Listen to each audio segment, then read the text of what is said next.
Hi, guys. Thanks for stopping by today. I would like to share with you today the story of my fifth great grandparents, Jeremiah Hatch and Elizabeth Haight Hatch. They are on my maternal side of the family. I do not have a picture of Jeremiah, but I do have one of Elizabeth, Elizabeth Haight Hatch. And a little bit about the story of them. Elizabeth was born in 1772 in upstate New York. Her family was Quakers, and she was raised a Quaker. And Jeremiah was from the Connecticut area, and he was born in 1766, also born Quaker. And his father actually joined the Revolutionary War, served in the 24th Massachusetts Brigade, and the regiment, and he died while he was in the army. And it left Jeremiah's mother a widow with 7 children. Jeremiah was only 10 years old when his father died, and he was, I guess the term was, he was bound out. Means he was put with a miller who treated him very poorly. When he was 15 years old, Jeremiah ran away, and he tried to join the army as a 15-year-old to also fight in the Revolutionary War. The problem was at 15, Jeremiah stood at 4'9", and he was too short to be a soldier. So he played the fife. He was a fifer. And you've probably seen the pictures of the Revolutionary War where you've got the guy holding the flag, one guy playing a drum, and the other guy playing the fife. That's Jeremiah Hatch. He was a fifer. And he was assigned to the 3rd Massachusetts Regiment. The Revolutionary War ended in November of 1782, and Jeremiah returned home, and he was given the title of captain because he was put in charge of a military company in his hometown. I've been able to find that according to war records, he was either granted anywhere between $80 and $98 a year for his service in the Revolutionary War, and he had that the rest of his life. So the war ends, he returns to Vermont, and he marries a young lady by the name of Elizabeth Haight, who happened to be 17 years old. And they were married in Vermont, and Jeremiah and Elizabeth wanted to have children very much. And unfortunately, the first 12 children that they had all died, the longest living about a day. And of those 12 children, only 4 of them were ever even named: John, Joel, Nathaniel, and Anna. And the rest of them, they didn't even name them. So after losing 12 children, of course, Elizabeth was quite religious, and she compared herself to Hannah in the Bible. And she pleaded with the Lord that she would be able to have a child, and covenanted with the Lord that if she would allow her to have a child, she would dedicate him to the Lord's service. Well, her prayers were answered, and she was blessed with 4 sons who lived to adulthood. Their names: Hezekiah, Josephus, and actually we're descendants of Josephus. Josephus is my 4th great-grandfather. Abram died unmarried in his early 20s, and the youngest being Jeremiah. She kept her promise to the Lord with those boys, and she tried her best to raise them to fear God and to love learning. 2 of her sons, Josephus and Hezekiah, accepted the gospel. Abram died before they ever heard about the gospel, and the youngest son, Jeremiah, actually never did join the church. He ended up coming to Nauvoo and became friends with Sidney Rigdon. And after the death of the prophet, Jeremiah actually fell in with Sidney Rigdon, married one of Sidney Rigdon's daughters, and actually fought against the church, and actually became one of the Rigdonites. And he died in 1862, Jeremiah did. Now, as these boys were growing up, Elizabeth taught her children to be moral in their habits and to keep the commandments of God as best she could. She wanted them to go to school and to study, and ensured that they all became excellent readers and all of them developed a real love of history, and actually several of them became involved with politics later in life. It's been said that Elizabeth was very well versed in the Bible, and she would ask her boys to read from the Bible while she was doing her chores and her work. And even while she was listening, she would correct the boys in passages of Scripture and correct mistakes in their reading. She had basically, the Bible was an open book to her, and she knew that. Now, the oldest of those boys, Hezekiah, he was the first one to hear about the gospel. It says he was in town one day, 1840, and he heard two missionaries, one by the name of Pelatiah Brown and the other Sisson A. Chase. And they were preaching a new gospel about Joseph Smith. Hezekiah was very excited by this. He went back to Vermont, told Jeremiah and Elizabeth about this. They believed the story. And it says that they were baptized in February of 1840 in Vermont in what's called the Lincoln River. It was a very cold Vermont day. They had to actually cut a hole in the ice in the river to allow them to be baptized by immersion. Several of the other relatives were joined them that day. Interesting enough, Elizabeth at this time was 68 years old, Jeremiah 74 when they accepted the gospel. Now, prior to her baptism, Elizabeth had been on crutches. She had been somewhat handicapped and a cripple for almost 13 years.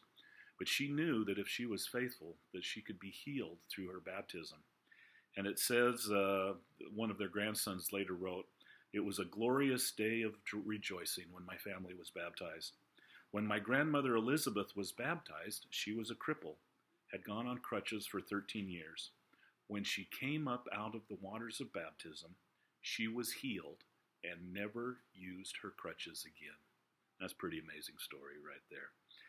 They were respected citizens in their community up in Vermont before they joined the church.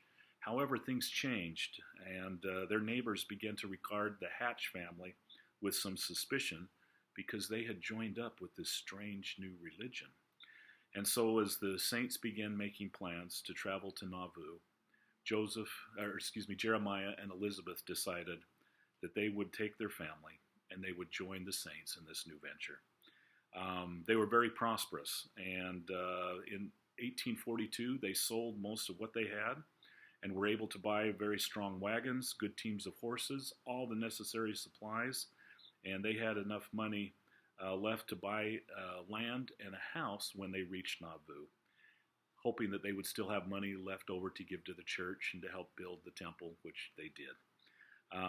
They left Vermont, and they actually arrived in Nauvoo in September of 1842, where they got a chance to meet the prophet Joseph Smith and actually received their blessings under the hand of Hiram Smith. Jeremiah purchased a house at the corner of Fulmer and Ripley Streets in Nauvoo for a price of $500. They built with the price of the land and building the house. It was a 2-story brick home. That home has been restored, I've been told, and in reading through some of the things in preparation for this, I did see that home is now opened as to the public and can be toured on that. One thing I found of note, I mentioned that Jeremiah received his patriarchal blessing from Hiram Smith. It was dated the 9th of April, 1843, and you can actually find the wording to his patriarchal blessing in Family Search. Hiram ordained Jeremiah an elder and given the prompting that he should quit the use of tobacco and keep the word of wisdom. And that was in his patriarchal blessing. Thought that was pretty good. Now the mobs and the enemies of the church started to pick up their prosecution of the saints. Homes and crops were burned. Families were forced to flee Nauvoo. In the fall of 1843, there was something called the Scroll Petition. And this is something I hadn't heard of before. But the Scroll Petition was prepared and signed by the residents of Nauvoo. There were 3,419 signatures on this Scroll Petition. And it was a document that they wanted to submit to Congress to apply for redress for the suffering and the loss of property that was endured by the Mormons in Nauvoo. This petition was 50 feet long, and it was rolled up as a scroll, and that's where it got the name of the scroll petition.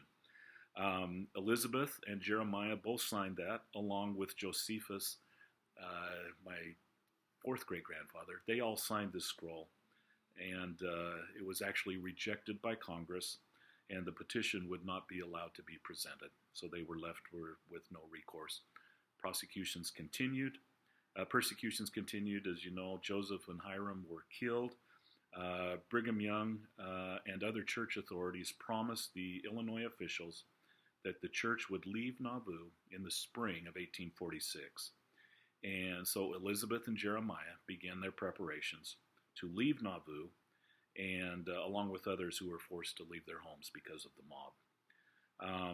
In 1845, the saints were working very hard to complete the Nauvoo temple so that they could receive their endowments before they left to head to the west. The upper rooms of the temple were finished in December of 1845, and Elizabeth and Jeremiah received their endowments on January 1st of 1846. The building was partially completed, but they were sealed for time and eternity on the 28th of January, 1846. And I did go back and check in the temple records in family shirts, and those dates did match up, so I thought that was pretty cool. Now, on September 15th of 1846, mobs attacked Nauvoo and drove people out of their homes. Elizabeth and Jeremiah had their horses stolen, and they were forced to leave their home at a moment's notice. They had nothing to do but to borrow a wagon from their neighbors, and they crossed the Mississippi River and helped them into Iowa Territory to a place called Sugar Creek. They were very poorly equipped. Both Jeremiah and Elizabeth were well past the age of considered old age in those days, and even in our time today. But Jeremiah and Josephus were able to prepare a one-room log hut for the family, and Elizabeth tried to make it as comfortable as possible under some very hard and very trying circumstances. It was very cold. It was very wet. They were sick. They had lost everything they had. And there on 9 miles away from Nauvoo, looking across the Mississippi, they could see Nauvoo, and there was really no place to turn for help on that. And this is the story of the quail, and it's one that I hadn't been all that familiar with, but on October 9th of 1846, the people were just devastated. They were sick, many could hardly move, and at this time, the Lord blessed these people by sending quail into Sugar Creek. And there are accounts that even passing riverboats on the river could see these quail that were very docile, and they would fly down, and it said even the very sick could reach out and grab these quail. Children could gather them up. Little girls would put them in their aprons. And this is the Lord's way of letting the people know that even though they had lost everything, He had not forgotten them. One account I read said that from October 9th to the 29th, these quail would fly around the camp, and the people could gather them up, and it basically kept them alive. And that was the miracle of the quail of Sugar Creek. And it provided the much-needed food and the sustenance they needed to live on. The Hatch family stayed at Sugar Creek for the next spring and the summer, and they were able to raise a crop before traveling to winter quarters. Jeremiah tried very hard to sell his property, and it turns out there were a lot of non-Mormons waiting in the wings to move in and pick up these homes that were left. Very neat, very tidy, organized homes with beautiful landscaping and wonderful gardens. And Jeremiah, at 81 years old, was able to sell his home for $295, a home that he originally had paid $500 for. But they now had some money, and they were able to travel to winter quarters. And there on the south bank of the Missouri River, they stayed. Elizabeth, of course, was very weak and undernourished for living in such a harsh environment on Sugar Creek. and traveling across Iowa, it took its toll. And she died in the home of her son, Josephus, my fourth great grandfather, at the age of 75. And she was buried among the saints who were there. Today, if you go to winter quarters in Florence, Nebraska, there's a memorial and a cemetery honoring the pioneer saints that died. 300 names are known. It's known that almost 600 passed away. But on a bronze marker in the cemetery, you'll find the name of Elizabeth Haight Hatch, among others. And she lived a very long and honorable life, joining the church, like I said, I think it's 68, passing away at age 75. Spring came again, and the saints pushed on, traveling to Canesville, which is now known as Council Bluffs, Nebraska. There, Captain Jeremiah Hatch stopped with his family to rest, refurnish supplies, and to await advice from church leaders. He died at the age of 86 there in what is now Council Bluffs, at the home of his son, Josephus, my fourth great-grandfather. There's no monument or plaque to mark his resting place. But I think we can be sure that both Elizabeth and Jeremiah rest peacefully, knowing that they were faithful and fulfilled the jobs that they had been put on this earth to do. They raised some sons in the gospel, some that never did join, but they lived a life of faith and determination, sacrificed much in their later years, and witnessed a miracle that it's pretty neat that our family has ties back to that miracle of the quail on Sugar Creek. So that's the legacy that they left. Thanks for stopping by. We'll talk to you again next time. Bye-bye.